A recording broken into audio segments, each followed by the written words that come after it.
Mais la voilà qu'elle s'y met aussi, elle aussi va, tiens. Madame Valentina, vous avez du mal à interpréter les propos de cet individu. Mon fils n'a pas de progéniture. En êtes-vous certaine, belle maman? Poulette! Qu'est-ce qui t'arrive? Tu sais parfaitement que c'est pas possible. Allons. Maintenant peut-être, mais il n'en a pas toujours été ainsi. Non, mais c'est pas vrai.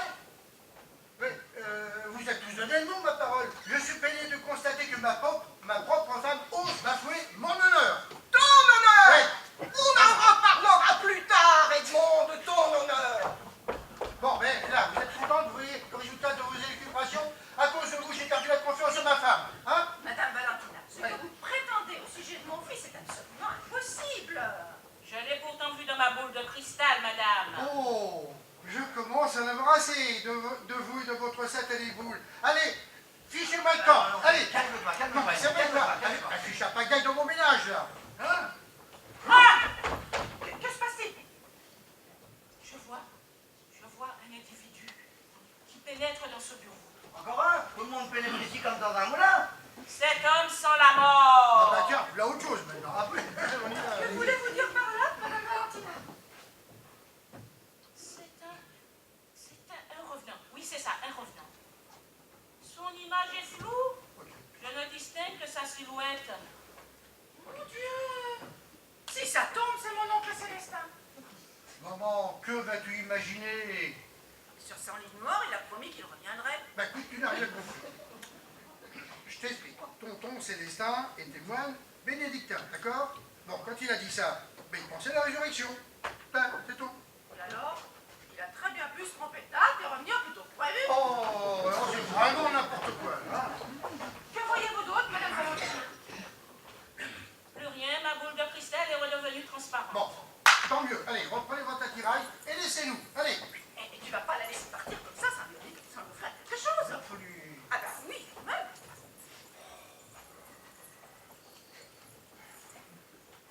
Tenez, c'est pour vous. Tu lui fais la charité? Quoi, c'est pas assez, ça? Tu veux vraiment qu'elle te fasse une réputation de grippe-sou?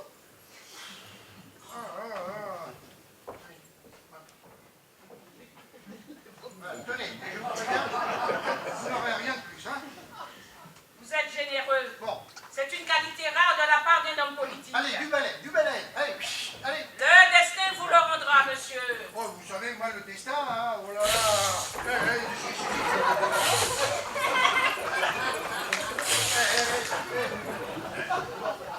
Ah, puis toi, je te préviens, hein, c'est la dernière fois que ce nocturnabus en jupon met les pieds dans ce bureau. D'accord? Bon, alors. D'accord, cette voyante nous a fait des révélations très intéressantes. Hein? Tu parles. Où est-elle allée chercher ces histoires de revenants? Demain, c'est la fête d'Halloween. Bon, il faut pas être devin pour imaginer que des tas de gens se déguiseront en macabé, y compris dans cette maison. Hein? Bon, Edmond, tu peux me ramener? J'ai un œuf à peler avec ton père. Qu'est-ce que tu vas encore inventer? Papa n'a rien à se reprocher. Un homme qui n'a rien à se reprocher, ça n'existe pas. Oh, ce que tu es pénible par moment. Allez, viens. Oh. Quelle misère! Et moi, là, une bonne de devoir supporter une mère pareille. Lucien, Paulette, Edmond m'inquiète. tu m'en suis aperçu? Il me mange, je le sens. C'est cette histoire d'enfant naturel qui te turlupine? Je te signale que les accusations se font précises. C'est grave, sais-tu, de mettre en cause ton mari comme tu le fais? Ce n'est pas sans raison. Allons, tu sais très bien que les gens jassent sur tout et n'importe quoi. Edmond ne me parle jamais de son passé d'étudiant, à croire qu'il a quelque chose à cacher. Paulette, tu as épousé l'homme le plus fidèle qui soit. Je t'assure qu'Edmond n'a jamais connu d'autre femme que toi. Personne n'est infaillible, Lucien. Il suffit d'une occasion, d'un moment d'égarement, et hop, l'affaire est faite. Impossible. Edmond est trop perfectionniste pour faire ces choses-là à la visite. Écoute, il serait bon que vous preniez du temps pour discuter tous les deux. Oh, mais ne te tracasse pas. Crois bien qu'à son retour, j'exigerai des explications. Ouais, bonnes femmes, les bonnes femmes, toutes aussi étonneuses, les unes que les autres. Ça me fait cher, mais fait peur. Edmond est-il là? Non, il est parti répondre à sa mère. Je venais le prévenir que j'avais trouvé une cachette pour le soutien. Ah, excellente nouvelle. Je l'ai dissimulé dans l'abri de jardin. Adrienne n'aimait jamais les pieds, elle a peur d'y trouver des sous.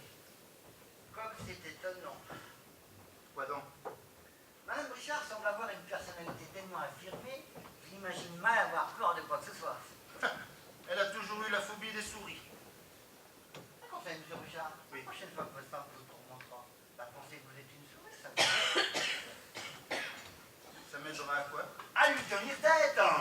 Vous y passez pas. D'ailleurs, celui qui y parviendra n'est pas encore né, croyez-moi. Ah, comment a-t-elle réagi au départ, là, à mon départ tout à l'heure? Disons qu'elle a été un petit peu surprise.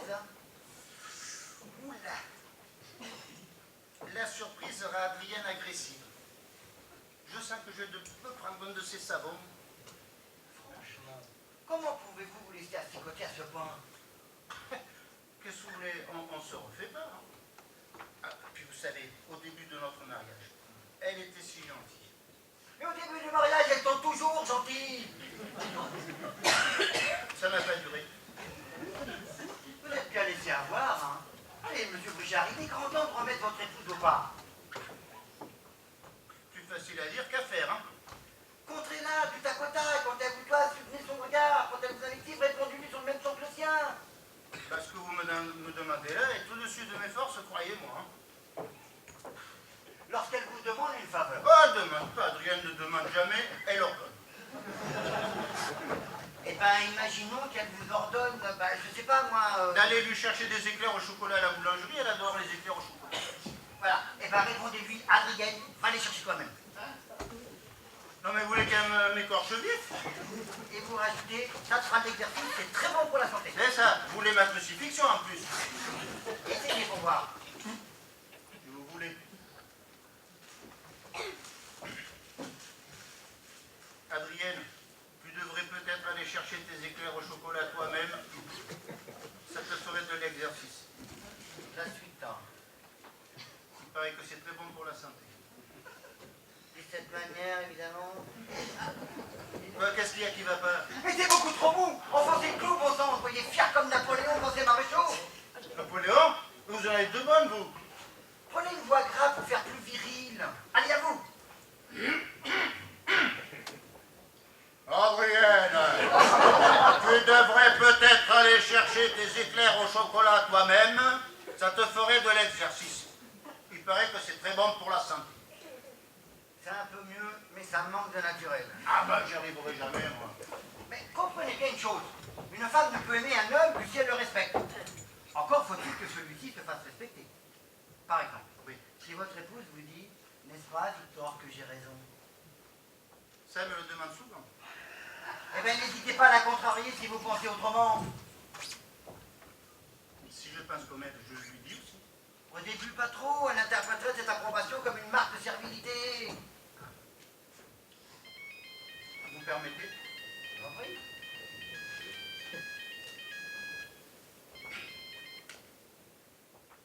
Allô? Oui, ma bibiche, oui. Oui, ma biche. Ce jour, je ne recommencerai plus, ma biche.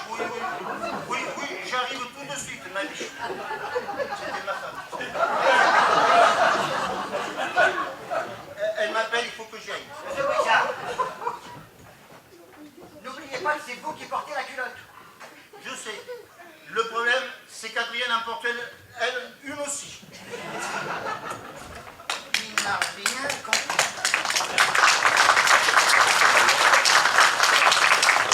Évidemment, il n'a pas fini d'emballer avec son ordinaire. Oui, Monique, passez-le-moi. Monsieur le commissaire, bonjour, comment allez-vous? Le maire, oh, il ne devrait plus tarder. Dois-je lui dire de vous rappeler? Très bien, ça sera fait. Décidément, ça n'arrête pas. Oui, Monique. Un journaliste, que veut-il? Interroger le maire. Au sujet de son enfant naturel, manque pas d'air celui-là, tu lui laisses faire foutre. Et quelle bande de vaudours. Ah, tu as raté peu ton père. Il est venu te dire qu'il allait trouver une cachette pour soutien-gorge. À la bonne heure. Le commissaire t'a cherché aussi, il va te voir tout à l'heure. Très bien. Maintenant, excuse-moi, mais je dois absolument terminer mon discours d'inauguration de notre nouvelle école. Ok, je te laisse.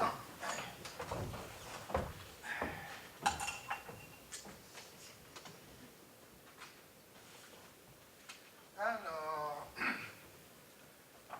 c'est animé d'une joie indicible que j'inaugure cette école flambant neuve. Non, pas flambant.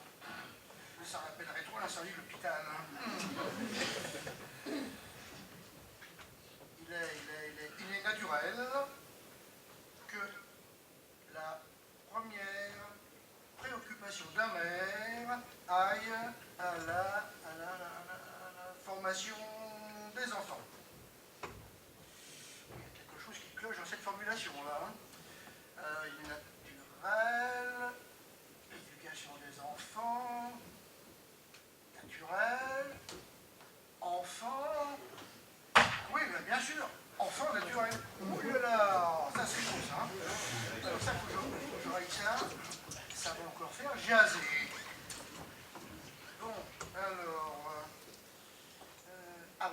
investir dans l'école, c'est faire le pari de la jeunesse.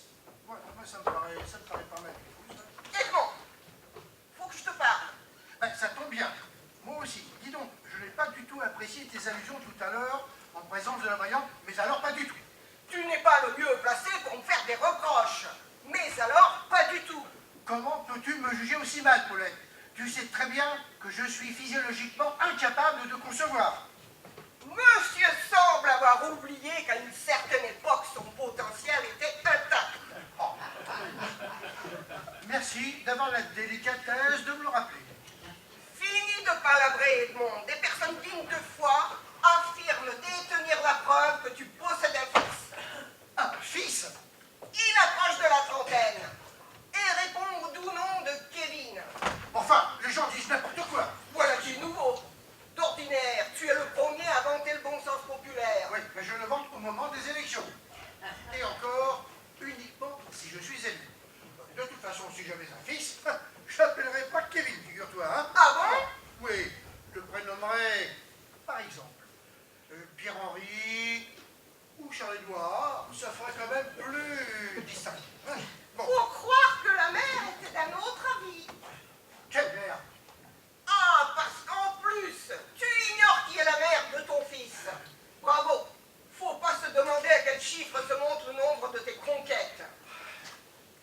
Paulette, on t'a menti. Je te jure qu'on t'a menti. Tu t'es toujours abstenu d'évoquer ta jeunesse. Maintenant, j'en connais la raison. Enfin, pourquoi est-ce que j'aurais fait un enfant? Moi qui ai toujours une équation en horreur, quoi. C'est vrai, hein, ça braille, ça rote, ça gigote, ça. Et puis quand on en prend sur les joues, eh ben ça loupe pas, ça vous fait pipi dessus. Ah Voilà. bon? Bon. Il y a des tas de gens qui n'aiment pas les enfants et qui en font quand même. Eh bien, pas moi. Je te rappelle que je suis d'un parti qui encourage les bonnes mœurs et qui n'est pas dans mes habitudes de badiner avec les principes. Voilà pourquoi je m'enorgueillis d'être un des rares hommes à ne jamais avoir connu d'autre femme que la sienne. Edmond, on se grandit en avouant ses fautes. Mais c'est pas possible. T'as décidé de me pourrir la vie, hein, aujourd'hui. Entrez. Ah, ben avancez, ma petite Monique. Que voulez-vous? Ben, avancez, vous avez l'air d'avoir peur, là. Hein? Le commissaire Barthelet demande à vous parler, Bon, monsieur. qu'il entre. Bon, maintenant, laisse-moi, je te prie. J'ai des choses plus intéressantes à faire que d'écouter tes jérémiades, hein. Allez. Oh. Que me vaut la joie, monsieur le commissaire? Excusez-moi de vous importuner. Vous ne m'importunez nullement. J'ai de très mauvaises nouvelles. Je sais. Comment? Vous êtes au courant? Non. Mais quand un commissaire débarque avec une mine sombre comme la vôtre, c'est qu'il se passe forcément des choses inquiétantes. Durant leur ronde de nuit, mes hommes ont procédé à l'interpellation d'un vendeur de drogue. La routine, en somme. Pas exactement. Son interrogatoire a révélé l'existence d'un trafic de grande ampleur. Votre bonne ville de Bergeval soit-elle devenue une plaque tournante du trafic de drogue? Affirmatif. Le plus navrant, c'est que certains de ses habitants y sont impliqués. Mais c'est très grave ce que vous dites. Commissaire, il faut mettre cette bande de trafiquants sous le verrou avant que l'affaire ne fasse les choux gras de la presse. Mais la tâche s'annonce difficile, monsieur le maire. Vous savez, les passeurs sont des gens rusés, capables de dissimuler leurs marchandises dans des endroits insoupçonnés. Des sèche-cheveux, des rasoirs électriques, des sous-vêtements. Surtout des sous-vêtements. Ah, écoutez, alors là, vos chiens anti-drogue vous sont bien utiles. Hein? Vous plaisantez? Les deux seuls chiens dont dispose notre police sont vieux et grabataires. Et alors, c'est pas parce qu'ils sont très à la retraite qu'ils doivent se la couler tous, hein? Le plus âgé a perdu son odorat et l'autre se paye une gastro-entérite carabinée.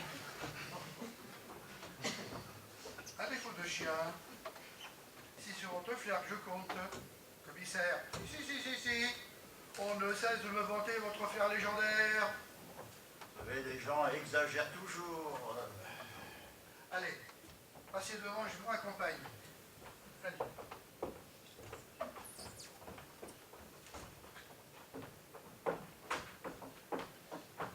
Et Monique, venez, ne restez pas plantés là. Donnez-moi la main, s'il vous plaît, monsieur Brasseur. C'est ridicule, de quoi avez-vous peur? Chut! Il peut nous entendre. Qui? Le revenant dont parlait la voyante tout à l'heure. Qu'est-ce que vous dites? C'est pas bien d'écouter aux portes, hein. C'est la première fois, je vous jure. Une voyante pensait, donc j'ai pas pu m'en empêcher. Alors les revenants dans l'histoire de Carabitouille. C'est l'approche d'Halloween qui vous met dans cet état? Quand j'étais à l'orphelinat, on racontait des choses terribles sur les revenants. À ce qui paraît, ils sucent le sang humain. Les vampires n'existent que dans les films. Tenez, voici le document que vous devez encoder. La prochaine fois, vous allez chercher toute seule. Hein? Merci. Au fait, monsieur Brichard a-t-il une confirmation de l'existence de son enfant? Enfin, Monique, vous n'allez pas revenir encore avec cette histoire à dormir debout. Une amie infirmière qui travaillait à l'hôpital m'a annoncé qu'un de ses patients prétend être le fils de monsieur Brichard. Le monde regorge de mythomanes. Le plus étonnant, c'est que cet individu en question serait en possession d'archives médicales attestant de sa paternité. Fichtre, hein. Cette infirmière est-elle digne de confiance? J'en réponds de moi-même, monsieur. C'est proprement ahurissant. Mais non.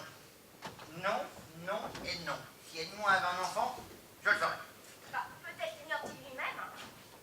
Évidemment, on peut tout envisager. Pauvre Edmond, on ne devrait pas être à sa place en ce moment. Hein. Mais, chut, l'autre... Je n'ai jamais vu un commissaire